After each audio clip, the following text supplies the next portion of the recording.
Okay, sorry for the short delay. We're ready to get started here.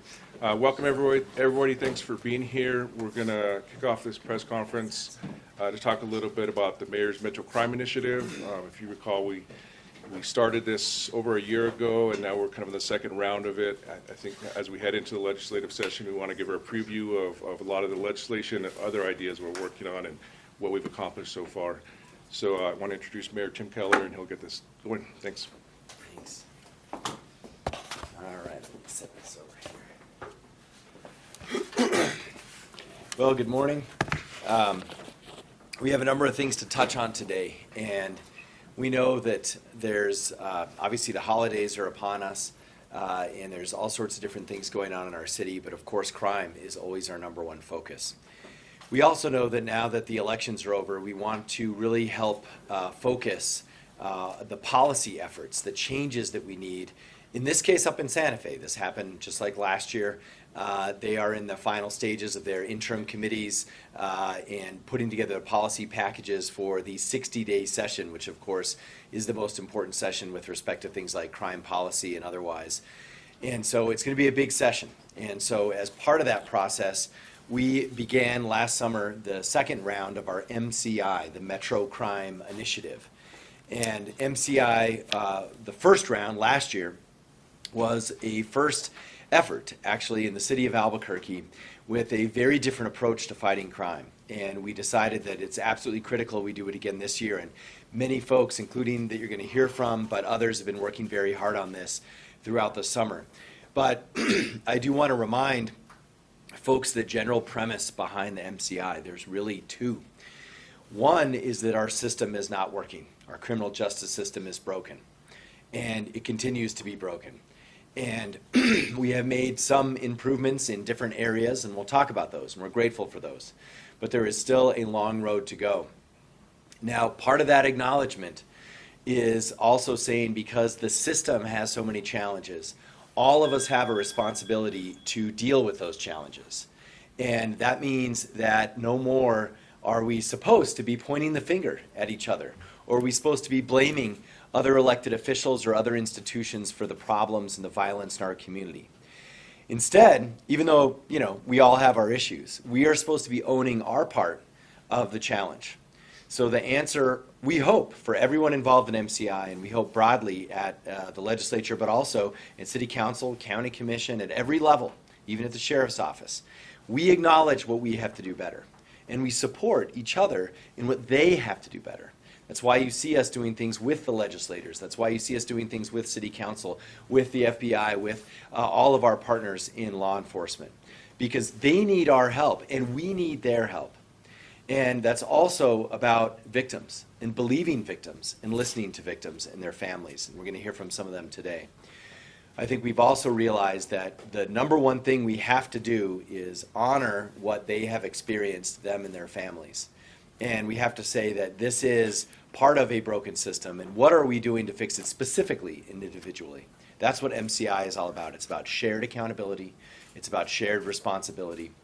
And most importantly, it is also about short-term action.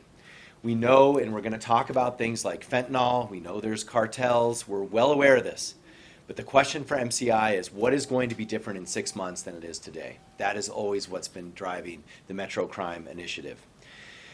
Now, we also want to highlight, I think, one example of this. We use this a lot. Chief uses this all the time, and I want to use it again because we can't say it enough. When you look around the metro area, we know that we arrest about 7,000 people a year.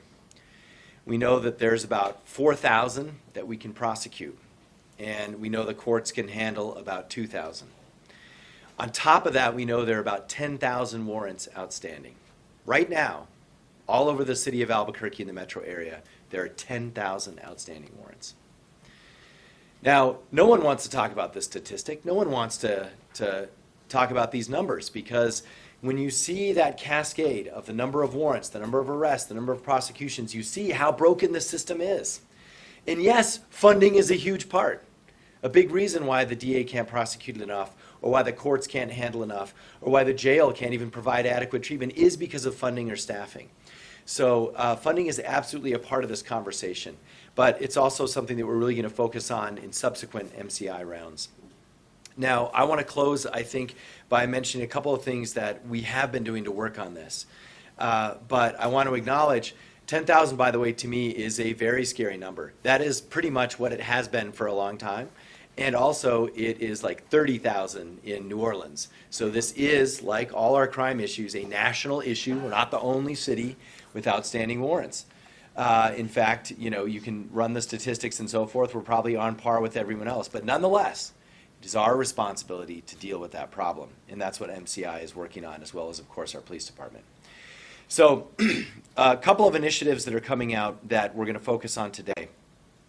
We've got to look at the scourge of guns and the flood of guns that continue to be in our society.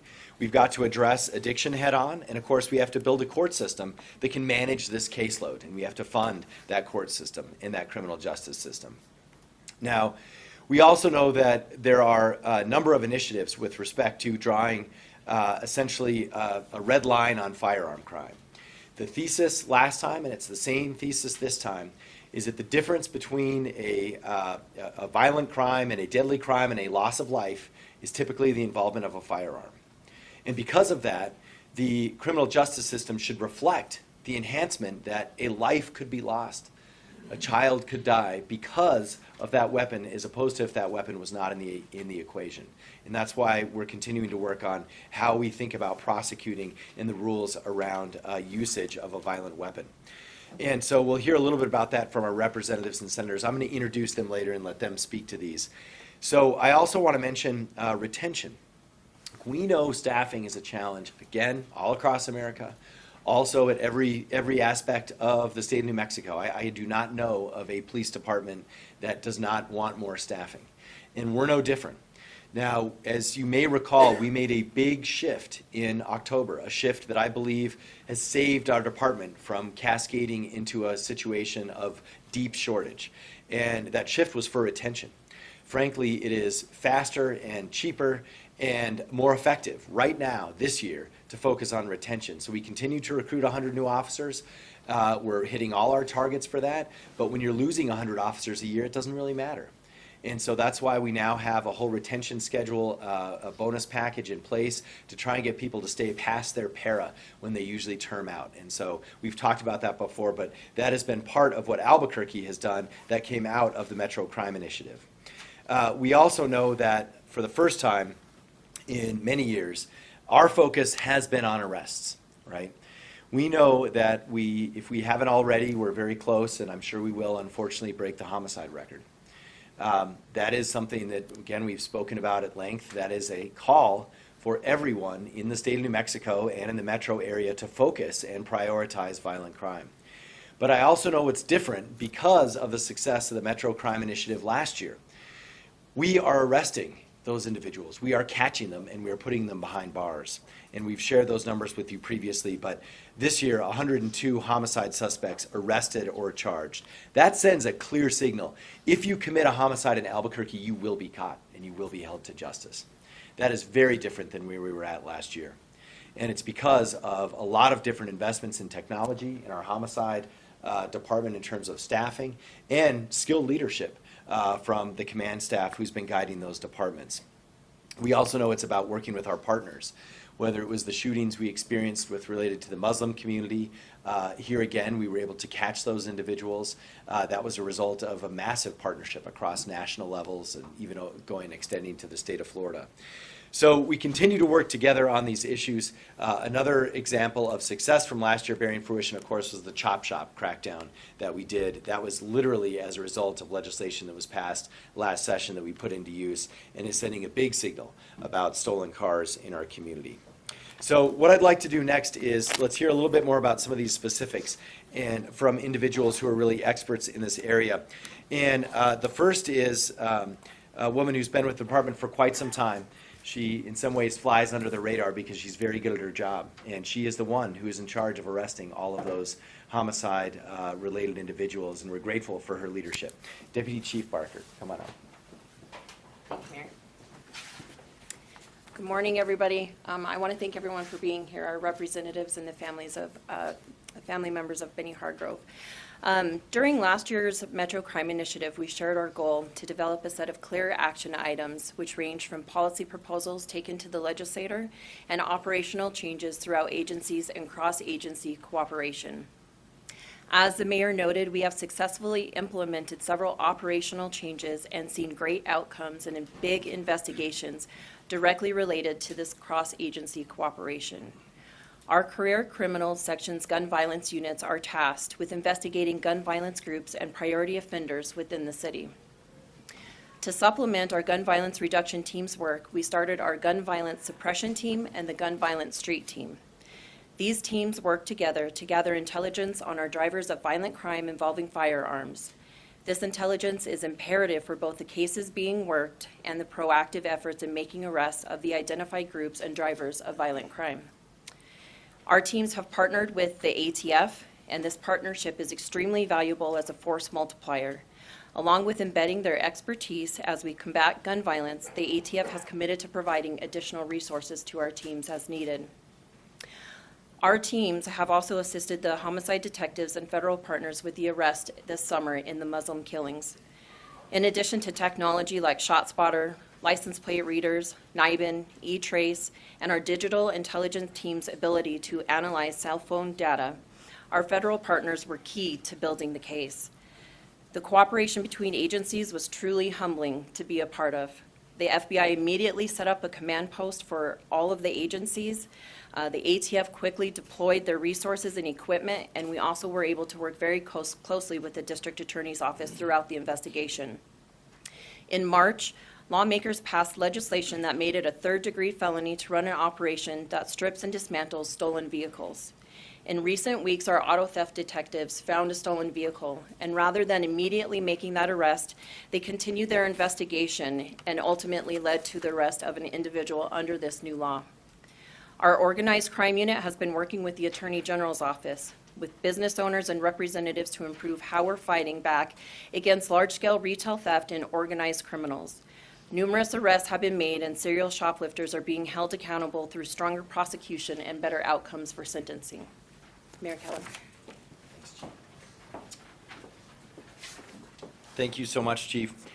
Next, we want to hear from another person very familiar with these issues, of course, more on the civilian side and prosecutorial side.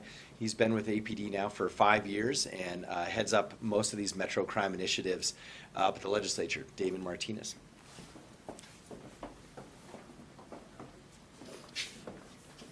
Thank you, Mayor. So good morning. What I'd like to do is give a little bit more definition to what the broad areas that the Mayor spoke about in the introduction. So let me first talk about gun violence. First, we want to thank Senator Hickey and Representative Garrett for sponsoring the next two items that I'm going to speak about. One of the things that we know is that we've had incidences downtown where you've had individuals randomly shooting off weapons. This type of action endangers many people. Currently, a person randomly shooting off a weapon downtown is subject to a petty misdemeanor. The first MCI proposal is to create a new fourth-degree felony offense for randomly shooting a firearm in a populated area. Let me talk about the second initiative. Law enforcement has incidences where a person dealing drugs has a firearm with them during the drug sale. Basically, it's a tool of the trade. So law enforcement can charge the drug but cannot charge the gun involved with the incident. The next MCI proposal is to create a new law that will allow the firearm to be charged separate from the drug crime.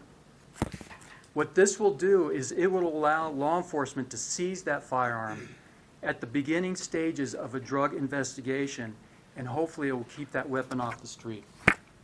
So both of these proposals are meant to give more tools to a district attorney to charge. The third initiative that I want to talk about, and I'd like to thank Representative Garrett, who's not here this morning. She has to be in Santa Fe. Is for her willingness to amend the red flag law. otherwise known as the Extreme Risk Firearm Protection Order. So there are several parts of the red flag law that we believe need changing. Let me just give you a couple examples. The first one is to make the ERPO more like an emergency restraining order. As an example, what this would do is it would allow a law enforcement officer 24/7 access to a judge. The other thing that's important in amending this law is to provide a search warrant provision. This will give more teeth to allow that officer to get that weapon. Fourth, for MCI, is to secure weapons. Now, with family members of Benny Hargrove here who are going to speak, and also Representative Herndon, I will let them talk about the importance of this. So now let me move on to what the mayor was talking about, officer retention and recruitment. With Representative Herndon here, we want to thank you for taking the lead for the next two bills. So the first one is retention. So this bill, the proposal on this is if a law enforcement officer reaches 25 years of service and retires, the MCI proposal is that the state will pay for the officer's health benefit. The next bill, in addition to retaining an officer, concerns recruiting an officer. So this MCI proposal is if a law enforcement officer has at least 5 years of service of experience in another state and wants to come work here in law enforcement, that law enforcement officer will be able to buy up to 5 years with para. The practical effect of this is that the law enforcement officer won't have to be starting over again.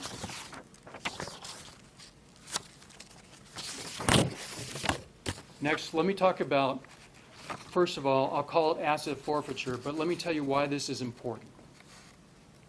Right now, our community is suffering a terrible fentanyl epidemic.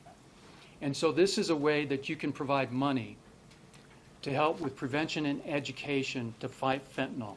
And that's one of the main answers. So I would want to thank Senator Hickey and Representative Dixon, who could not be here today, for sponsoring this. So currently, what is already occurring is there are federal investigations into drug trade. And so a local law enforcement agency such as APD is already involved in those investigations. So if there are forfeited assets, what's happening right now because of current state law is that those portion of the assets that would be coming to the local law enforcement agency are going to the federal treasury. So we're missing an opportunity here. So what this MCI initiative will do is it will change current state law, and it will allow the local law enforcement agency to keep the money in two ways. The first one you'll be able to keep the money that's coming for that portion of the investigation to be spent on drug, gang, and other prevention or awareness programs. And again, this would help with fentanyl education. The second way is it will be allowed to be spent on crime-fighting technology with the approval of the Criminal Justice Coordinating Council. In other words, civil oversight. This change will not be for profit of the law enforcement agency. It'll be for the good of the community. The last thing that I would like to speak about as far as legislation is the retail crime bill. The community is very well aware of what is happening right now. This is something that the mayor, that the Albuquerque Police Department has been working with Representative Matthews and the Attorney General's office and the business community, and I will let her speak more to detail on this. One of the last things I'd like to follow up on is, as the mayor said, last year was the first year of MCI, and in partnership with the community stakeholders, it was determined that there were gaps that needed help. And so this is a result of last year's MCI. Family Services here at the City of Albuquerque is now working with the district court where it has a $700,000 program to support the district court's assisted outpatient treatment. Another place where the City of Albuquerque has made a change with the Metro Court is that it was identified that they needed a community manager for their behavioral health system. And so there has been an MOU signed for $50,000 going to the Metro Court. And then the very last thing is that the DA's office needed some money for the pre-prosecution program, and $25,000 has been identified to keep that program going. And with that, I'll turn it back to the mayor. Thank you, Mayor. Thank you, Damon, our senior policy advisor for APD. Now let's shift a little bit. We're going to hear from some representatives in a moment, but I want to create a little bit of space to hear from the family of Benny Hargrove. So I know people are very familiar with their story, and I just want to thank them personally for being willing to share their story and in some ways try and help prevent what happened in just some small ways by publicly advocating. So I want to thank you so much. I know it's not easy to come up and share these things publicly, but I know your story and what has happened to so many like your family. Everyone has to hear and listen to this story and to what these victims and their families believe needs to be done in our city.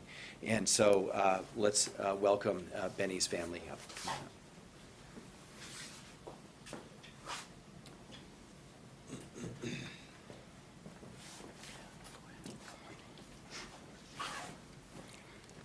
Good morning. I am here today to express my gratitude to the Albuquerque Police Department for the support of Benny Hargrove Gun Safety Act and their recent announcement of the annual Benny Hargrove Giving Tree, both named in honor of my son, Benny Hargrove. Benny was killed at his middle school last year for standing up to a bully and protecting those younger children that needed protection. The parents of Benny's murderer have not been charged with any crimes, although their 13-year-old son was allowed access to the firearm, and that firearm was used in my son's murder. Since then, I, along with Representative Pamela Hernandez, Mayor Keller, and the Albuquerque Police Department, have been pushing the New Mexico legislature for the Benny Hargrove Gun Safety Act to give the police and the district attorney the laws necessary to criminally charge the people that provide firearms to criminals, including parents providing firearms to their children who then use it in a crime. This common sense law seeks to hold those that allow criminals access to their firearms accountable. Mayor Keller and the Albuquerque Police Department have supported this law as a part of their crime initiative, which I greatly appreciate and look forward to this bill being presented at the upcoming legislative session. Additionally, I want to thank the Albuquerque Police Department for their support in the last year following Benny's death. Soon after Benny's passing, the Albuquerque Police Department, without any request, started to help my family and express their sadness for the loss of my son. Without media presence nor any fanfare, the Albuquerque Police Department and its officers provided Christmas presents for Benny's younger siblings. They have constantly kept in touch with my family and now honoring Benny by creating an annual giving tree for the Albuquerque Police Department to provide Christmas presents to Albuquerque's children. Albuquerque's children are our future, and we must protect our future. And I just want you all to know that I thank you all for your support. Thank you very much.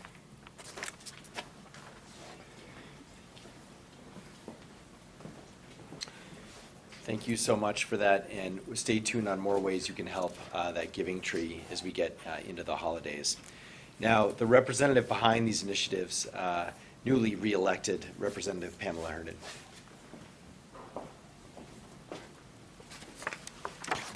Thank you, Mr. Mayor.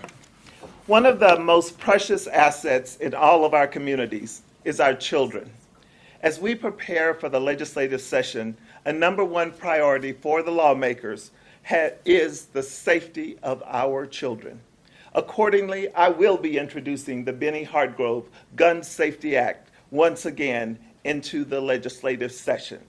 The Center for Disease Control has stated that firearms related to deaths are the third leading cause of death among children in the United States, ages 1 through 17, surpassing the number of deaths from pediatric congenital abnormalities, from heart disease, influenza, pneumonia, or chronic lower respiratory disease. That's a statistic you need to pay attention to. Benny Hartgrove was killed on the grounds of Washington Middle School when a fellow classmate was able to access an unsecured firearm. And after the bill was introduced, communities saw at least 3 more children die because firearms were unsecured and easily accessible by a minor. New Mexico does not have a Gun Safety Act law in effect right now, but with the help and support of communities around the state, I want to make sure that we change that statistic during the 2023 legislative session. The legislation will provide penalties to gun owners who do not securely store their firearms, particularly in the homes where children reside or where children visit on a frequent basis. The purpose of the legislation is not to create another criminal penalty, but the purpose of the legislation is to remind gun owners and firearm owners that you have a responsibility to keep those firearms safely secured if you decide to own one. And when you're negligent in that responsibility, there will be a penalty for not keeping those guns safe.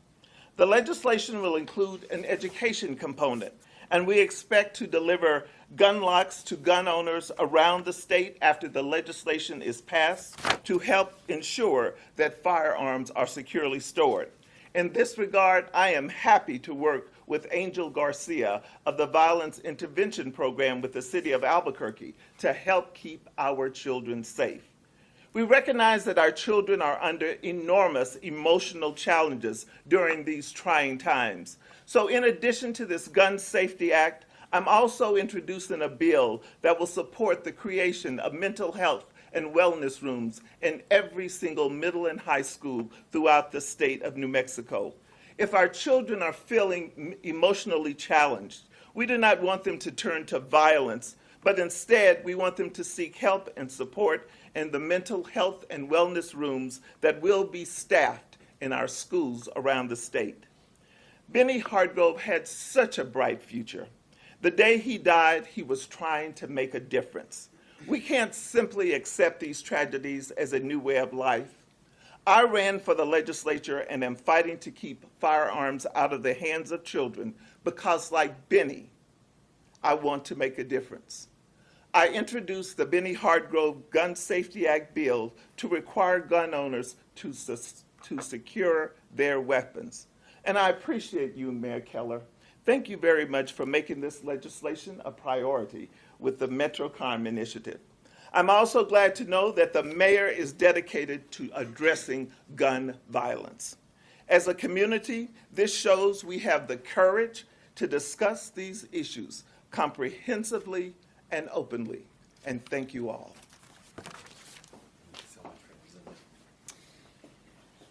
Thank you, and we're so excited that you're back again to be fighting for these issues in the Roundhouse. Next, we want to introduce Senator Hickey. He's also a doctor, so has a very unique perspective on these issues. Senator, come on up. Medical doctor, I should say. Thank you, Mr. Mayor. And it really is a privilege, number one, to be in the company of these 2 wonderfully re-elected representatives and what they're doing. Representative Matthews and Herndon are going to bring real progress to crime control and gun issues in the city. And it's just an honor for me to be in the legislature with them. So congratulations, and I look forward to working with you on these initiatives. To the Hargrove family, I have to tell you, you said the key words: common sense. Common sense. These are all common sense initiatives, and thank you, Mr. Mayor and Mr. Martinez, for bringing this and asking me. It's a privilege. They asked me to sponsor a bill last year, and it got into the final package, and I'm so proud of that. But to be able to be a sponsor of three of these other bills is something I will feel is a contribution I've been able to make after all these years doing medical care and administration, but doing something on a policy basis. And we need to do this. And these are common sense pieces of legislation. So thank you. Taking guns off the street, it's what we got to do. That's just common sense, particularly keeping them out of the hands of where they don't belong. Criminals and kids. We have to move forward with this. And then as a physician, the bill that will get the money that's currently going to the feds, keep it here for prevention. My main focus in the legislature is prevention. As a matter of fact, I'm speaking today in a hearing about prevention of vaping and nicotine. And vaping and nicotine is the gateway to addiction. And we want to be able to do more and more prevention. And this bill, which will bring the money back with civilian oversight for prevention activities, is absolutely critical. So again, thank you, Mr. Mayor. It's a real privilege. And again, congratulations and thank you to the representatives. Thank you. Thank you so much, Senator. And the last legislator we want to hear from a little bit is a woman of tremendous courage. She's also been reelected, but she carried the toughest bills last session, bills that were intended to make our community safer, and that met all sorts of consternation from every side of the aisle, even though I think the vast majority of New Mexicans want to see these things changed. So I want to thank her for her courage and also her willingness to go back into the arena. Re-elected Representative Matthews.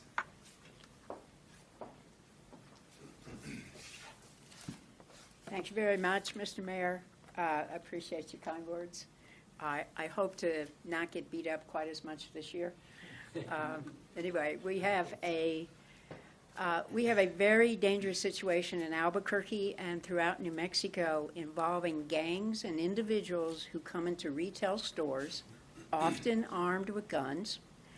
These gangs terrify customers and employees while they steal as much merchandise as they can. This type of crime has reportedly become more profitable for criminals than dealing illegal drugs. I'm going to be introducing the Organized Retail Crime Bill, and the purpose of this bill is to give law enforcement substantially more tools to deter and prosecute these criminals.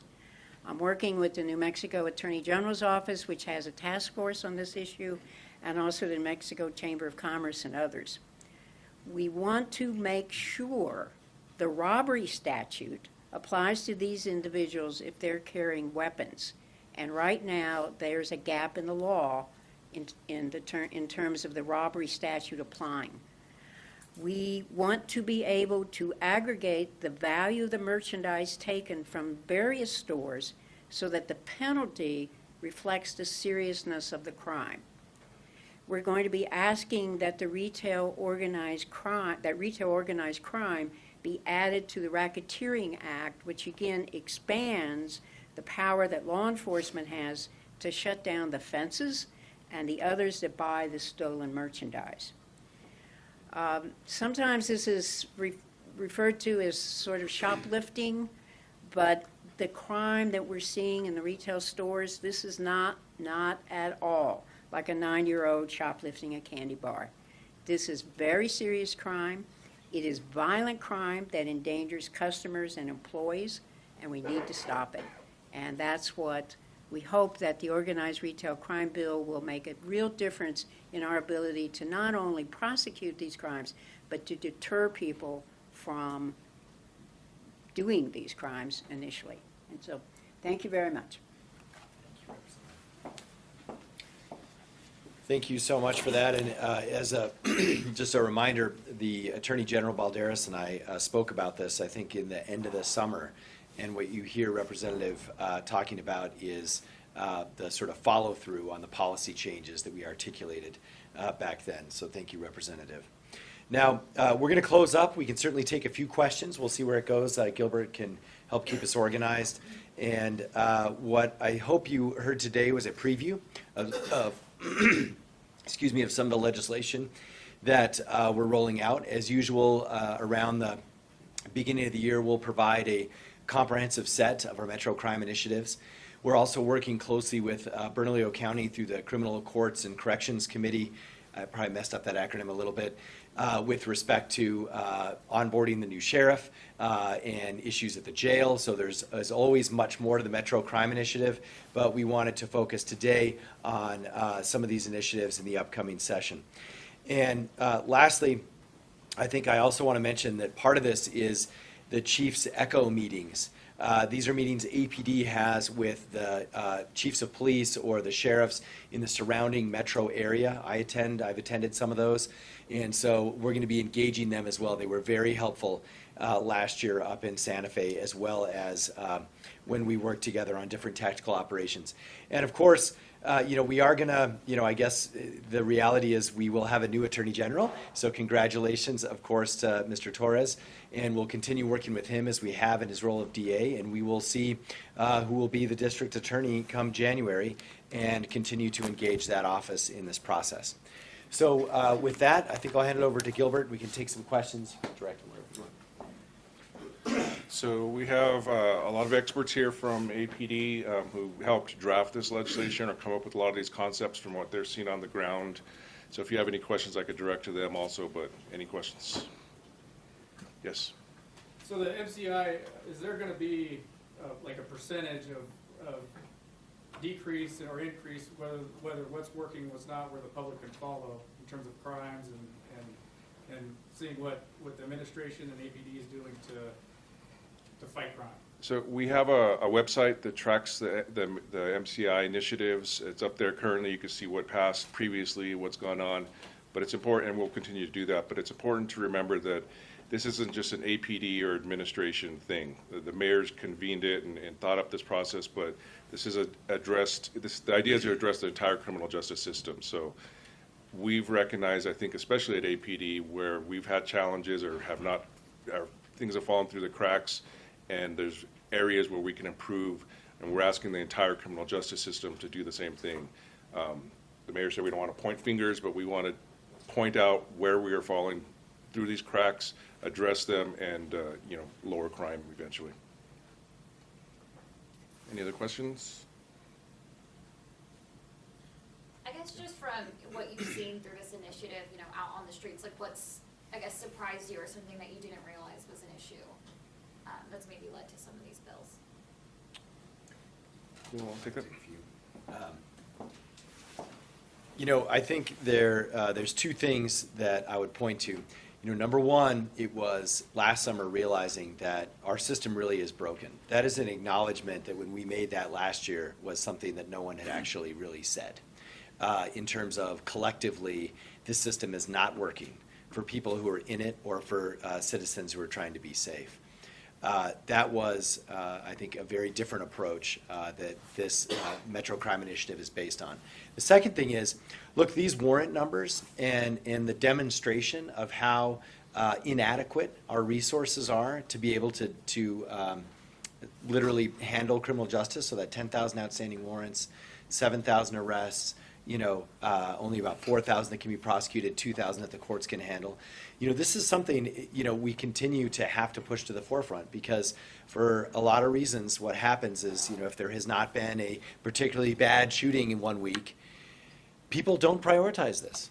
And so that is something that we continue to believe, like we have to keep our foot down on this issue. It is not going to just go away.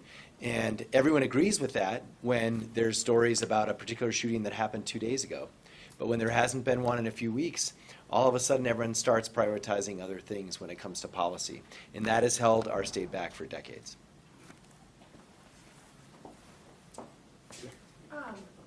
What wasn't mentioned was anything about pretrial detention. Is that still a priority for this upcoming session? Damon, Go ahead, Damon.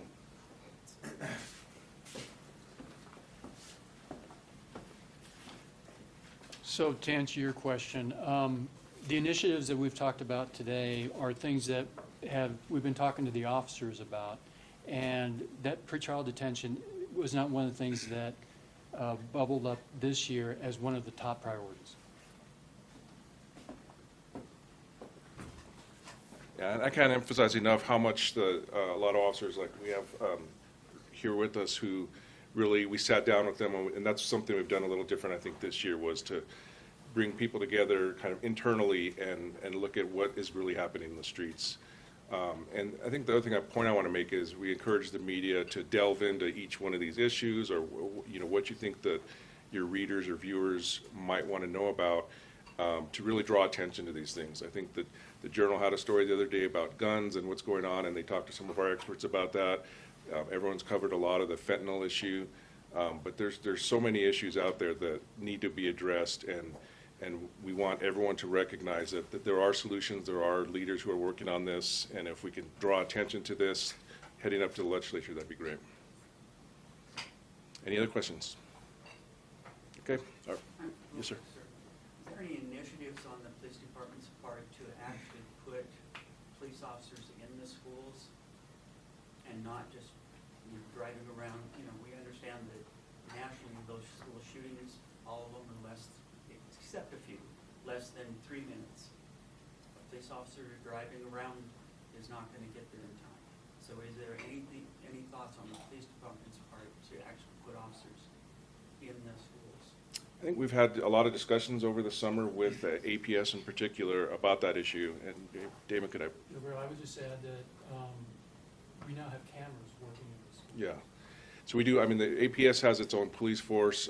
We have some school resource officers that work with the schools. It's not enough. We want to have that real-time access, but in light of that, and without those extra resources, we have added the cameras inside the schools, or our access to the cameras. And so we saw this with Del Norte High School, the shooting outside the school earlier this year, where it was a huge help to us. There were two things. So the shot spotter system, which legislators and the governor have helped fund for APD, it allowed us to see exactly where these shots were fired. It was outside the campus, not in the buildings. That informed officers as they were rushing to the scene. And then the access to the cameras inside the school helped us determine that there was not an active shooter going around the hallways or anybody injured that we could tell. So officers were able to make these decisions and guide them as they went in. So that's one example where the technology really helped us a lot. But ideally, we would like to have officers as close to the school as possible. And in that instance, there were, many officers, state police were nearby too, and they jumped into the scene. A question? Yeah. How is the department pushing, trying to get the community involved in this initiative? Well, last year we did some public hearings, and that's why we're raising this right now, is to have these out there, and I'm encouraging the media attention to it as we head into the legislative session. So a lot of these are legislative. We might have city council involved in some of the initiatives. So there's always opportunities to get involved as these measures are built.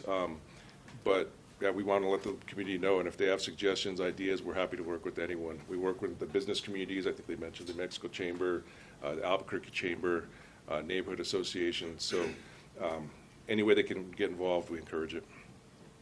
So last year is the first Metro Crime Initiative. That was like a meeting of people from all over the different criminal justice system. Was it the same this year? How were these priorities chosen this year? So this year, it started, I think, internally. That's where we were trying to get some of these officers and just to see what exactly is going on, how can we build from the first one, and what specifically in legislation can we do. But we still did reach out and meet with different groups, and especially with legislators. Like I could tell you, the red flag law, we have been meeting with Representative Garrett and with some of the advocates multiple times, and some of our lieutenants who are very involved in that, to let them know where we think the law could be better and more effective. So we've been doing that part of it, but I think now is where we're bringing it more global and encouraging input. And I would just also add, I think last time we realized everyone kind of agrees with the problems, so there wasn't a need to sort of convene and understand that. I think they also understand our approach, the city's approach. So what the consensus was among all the different partners was, let's each focus on the area where we're an expert at. So with the AG, it's retail crime, and you see the different areas. And so basically all those partners are still engaged. But no one actually felt the need to like sit down and listen to each other talk, because they were like, we need action. We need to actually drive these initiatives. We know exactly what we need to do, more or less, going forward. Okay, with that, I appreciate all you coming today. Thank you. I did want to pass on the Chief Medina's hunting. He wanted everyone to let you know, and but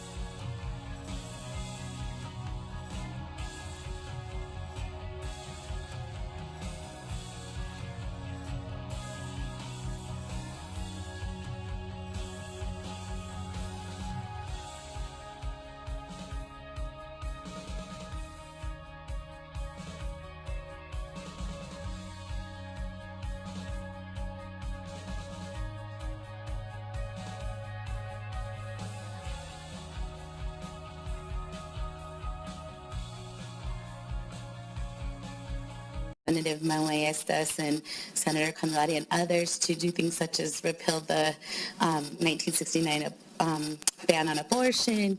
We've